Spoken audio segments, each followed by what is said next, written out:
தேவலோகத்தையே வேண்டான வந்தவர் நம்மளுடைய தியாகேச பெருமான். நமக்கெல்லாம் அருள் செய்யணும் அப்படிங்கிற பேரன்பு கொண்ட திருவாரூர் தியாகேச பெருமான குபேரபுரிய ஆளணும் அப்படின்னு சொல்லி குபேரன் அழைக்கிறாரு பணிவுடன்.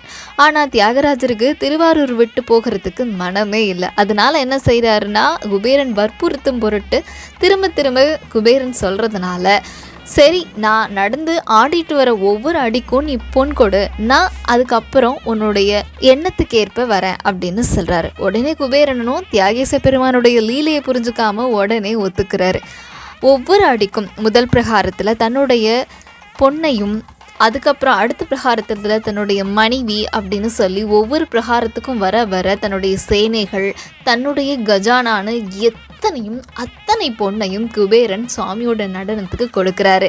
இறுதியில் சுவாமி 3ஆம் பிரகாரத்துக்கு சென்னோன்னா பக்தர்களுக்கெல்லாம் நடனத்துடன் காட்சி அளிச்சுட்டு குபேரபுரி செல்லலாம் அப்படின்னு தியாகேசர் குபேரனிடம் கூறாரு.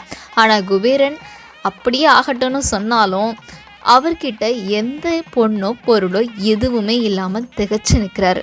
உடனே தியாகேசர் தோல்வியுற்ற குபேரனிடமிருந்து பெற்ற பொன் பொருள் அனைத்தையும் பல மடங்காக்கி குபேரனமே திரும்ப அளிக்கிறார். குபேரபுரி சென்று நல்லாட்சி புரிந்திருக அப்படின்னு ஆசி வழங்கி அனுப்புகிறாரு. அந்த ஐதீக விழா தான் இன்றைக்கும் நமக்கு பக்த காட்சியாக நடைபெறுது.